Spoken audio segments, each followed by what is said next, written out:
These engineers at NASA's Jet Propulsion Laboratory in Pasadena, California, are assembling the satellite for an exciting new Earth science mission set to launch in November 2014. The SMAP, or Soil Moisture Active Passive Satellite, is an environmental research satellite equipped with state-of-the-art instruments for taking soil moisture and freeze-thaw measurements all over the globe.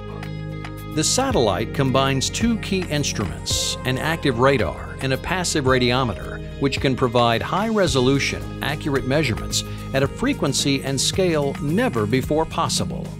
Right now, what people are using is a few sparse measurements of soil moisture at a relatively small number of areas over the Earth, and then they apply those measurements to models that infer what the soil moisture is on a global level. What SMAP will do is we'll replace that with a much more accurate, direct measurement of soil moisture over the Earth. In addition to their scientific value, these data will be immensely valuable for a number of applications, from weather forecasting to disease control. And the scientists behind SMAP have been working with end users throughout the mission to ensure that the data will be suited towards their needs and easily assimilated into their operations. SMAP has a really rich heritage. It goes back over 15 years. It started off as Hydros and developed into the SMAP mission. And so it built up this really great community of people that have an interest in using soil moisture data. And so that community is known as the Applications Working Group. And from that community, we grew what's known to be as the early adopters. We identified 25 early adopters, and it's continuing. I say 25, but it's continuing to grow. We'll probably have 30 or maybe 40 by the time we launch. And these early adopters are using their own resources to prepare for the launch because they understand that soil moisture and freeze-thaw information is going to be important for their decision making. The early adopter program was meant to capture the most dynamic and the most focused and motivated of all the institutions who we've engaged with through the applications programs, to get them to use satellite data as early as possible. What we asked them to do is also provide us some feedback. What was their rate of success in whatever they were forecasting, predicting, or monitoring before and after the availability of SMAP data? And we want to see that difference in order to bring it back and do the data product generation even better. This video tells the stories of the SMAP early adopters. This diverse group of businesses, government agencies, and organizations represent the end users for SMAP data, and their collaboration on the SMAP mission ensures the integration of these data into operations that affect our day-to-day lives.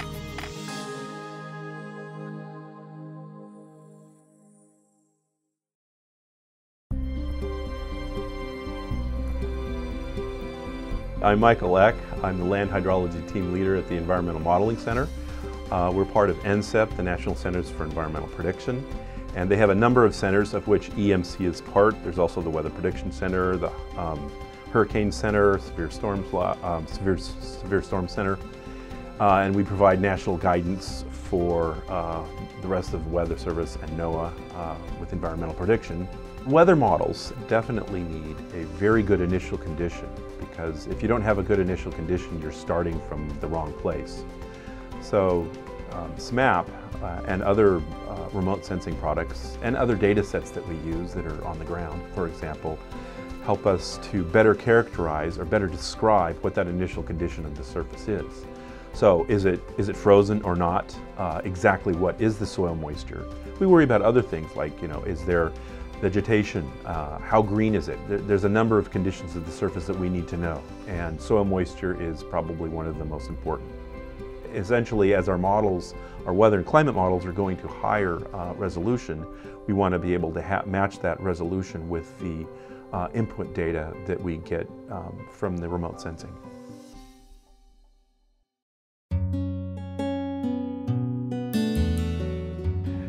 AER is an atmospheric and environmental research company. We do research related to everything to do with the Earth system and monitoring the Earth system. So oceanography, land surface processes, the atmosphere, clouds, and even the space environment. We're interested in SMAP for a number of reasons. The foremost for me is its capabilities for providing information for models of terrestrial ecosystems that analyze methane emission and its contribution to greenhouse gases. The other reason we're interested in SMAP data is for mapping of large flood events. SMAP is going to have a capability to resolve more details in flood events in a more timely manner. This is important for disaster management, for understanding where aid might be needed and where resources can best be utilized. What's most exciting about SMAP is that it's happening. I mean, we have been talking about in the soil moisture community, in the hydrological community, a sensor like this for my entire career and probably before that, so back to the mid-'80s. So this will finally give us insight into a problem that up till now we've only been able to get at from less capable means.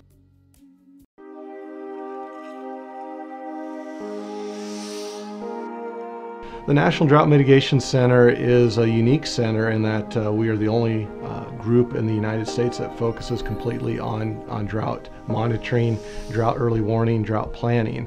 We have a variable group of scientists and staff that work on this mission continually, and it has evolved over the years. The group has started about 20 years ago now, and we've definitely evolved over time into the mission that we focus on reducing drought risk across the country.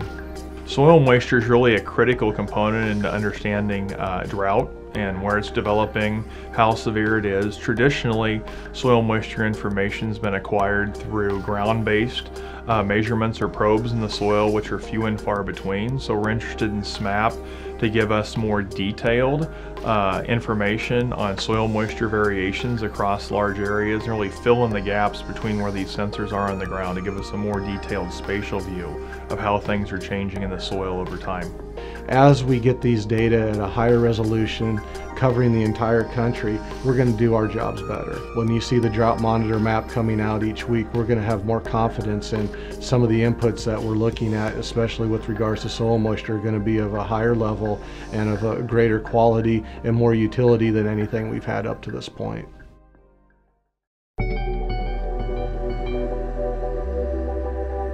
The Cold Regions Research and Engineering Lab is one of 7 labs that belongs to the Engineering Research and Development Center. It is a collection of labs owned by the U.S. Army Corps of Engineers.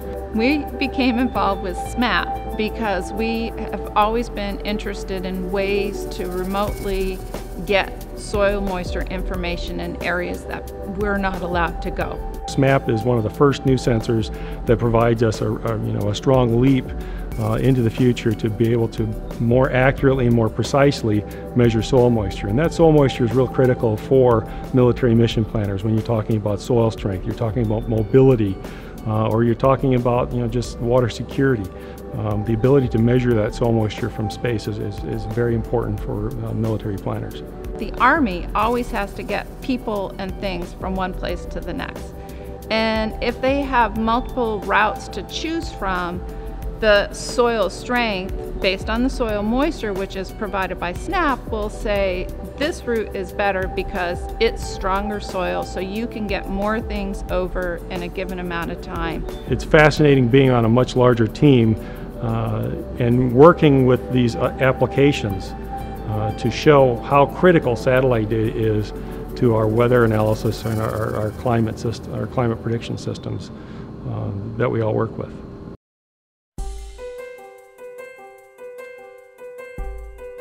At Storm Center, we work with different agencies and organizations that monitor the environment, climate change, and natural disasters and hazards. And what we do is we help integrate products from Earth observation into decision making. We have developed products that are currently being used by emergency management and by U.S. agencies to deliver impact-based decision support services. And we expect to be able to integrate SMAP data within this stream of data products that are being delivered to these emergency managers and other agencies.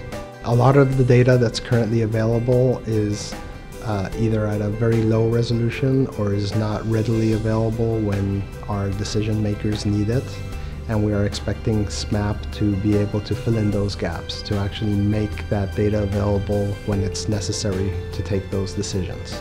SMAP data will be one more tool in the toolbox that decision makers and emergency managers have across the nation. It will enable them to take better decisions when it comes to figuring out what impacts soil moisture will have on their operations.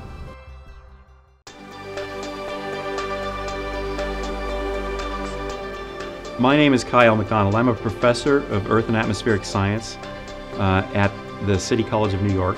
I work with the NOAA CREST Institute at City College and also the Environmental Crossroads Initiative.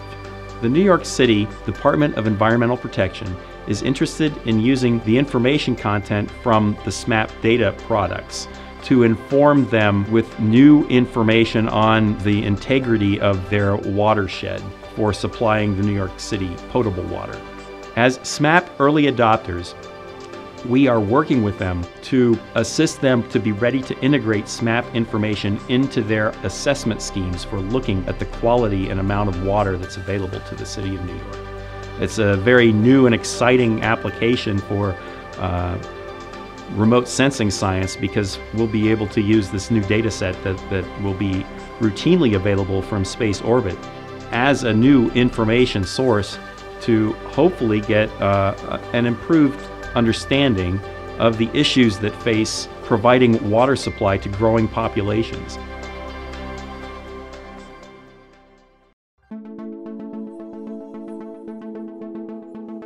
NASS is a data collection arm of USDA, so we are National Agriculture Statistical Service. We collect agriculture-related statistical data and provide it to the general public.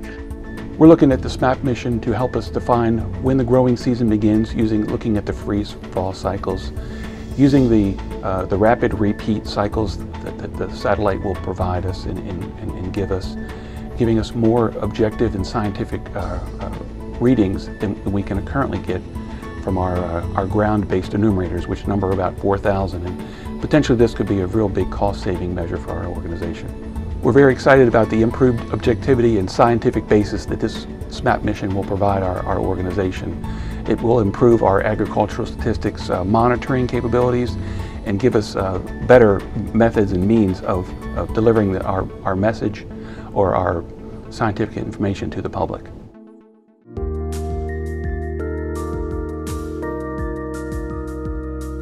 The IRI is a research institute hosted by Columbia University that seeks to help society understand, anticipate, and manage the impacts of climate variability, particularly in the developing world. Efforts to help rural populations cope with the impacts of things like drought and floods requires the ability to anticipate those impacts. We are trying to test the utility of SMAP soil moisture products to improve the prediction of crop yields. If we have better soil moisture data, then we can correct better our models. And hence, the expectation is you will have a better estimate of your yield. SMAP provides a great deal of promise for improving the accuracy and potentially the lead time of model-based forecasts of food crop production for food security, early warning, and management. Our hope is that this will allow food security response organizations to anticipate and act on the threat of food insecurity driven by things like drought much earlier in a way that will protect not only the lives but the livelihoods of rural populations that are vulnerable to the impacts of drought and floods.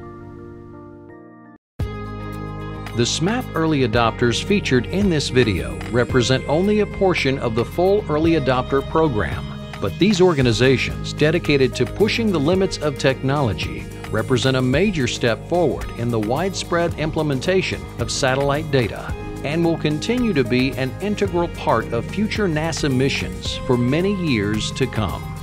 Early adopters are going to play a significant role in our NASA missions. They have already shown that they provide significant feedback to NASA, and I think they get a lot of good value out of participating as early adopters. Each mission is unique, and so how the early adopter programs will be formed and the types of early adopters will always be different. But I think early adopters are really something that's going to stay in the NASA missions.